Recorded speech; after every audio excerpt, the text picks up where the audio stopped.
A Marea de Pontevedra propón que se prorrogue a concesión do servizo de augas na cidade para estudar a posibilidade de remunicipalizar o servizo, unha opción que xorde despois de que o portavoz do Goberno anunciase que os pliegos para a licitación do servizo van a establecer unha duración de 20 anos, unha duración para os de marea excesiva, polo que van a presentar alegacións. A presentar 3 alegacións moi concretas. Por un lado, instando a Xunta de Goberno Local de Pontevedra que suspenda e revogue os acordos do día 16 de agosto deste ano de aprobación do prego de cláusulas administrativas e de prescripcións técnicas e suspenda igualmente o expediente de licitación do servizo de abastecemento de auga e saneamento mediante concesión administrativa.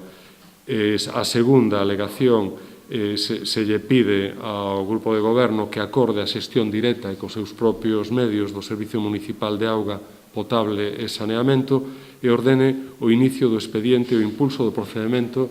en todas as súas fases ata a aprobación definitiva e posta en marcha. E, finalmente, pedimos ao Concello de Pontevedra, a Xunta de Goberno Local, a que inicie os contactos co Concello de Poio para acordar a prestación en ambos os dous concellos de xeito mancomunado deste servizo en aras a maior eficiencia e o menor custo. Xunto a Luís Rei compareceu a edil non adscrita de Poio Silvia Díaz, quen a súa vez preparou unha moción no seu concello para que estude a posibilidade de mancomunar o servizo de augas. Un pouco coincide a solicitude que facemos en Poio de que o Concello asuma de xeito directo a prestación do servizo de abastecemento de auga, saneamento e depuración das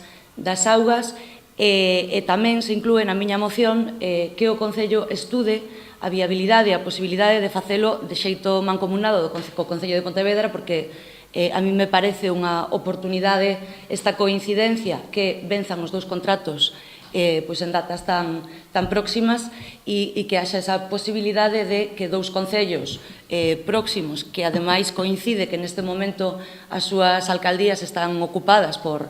alcaldes do mesmo grupo político, que estuden esa maneira de facer unha xestión máis eficiente e menos gravosa para ambos os dous concellos e tamén para os veciños. Para a Marea de Pontevedra, deste xeito, solucionaránse diferentes problemas, universalizarase o servizo do que agora están excluídas casas da periferia do concello e permitirá a creación dunha tarificación adaptada que premio ao aforro de auga e penalice os que máis consumen.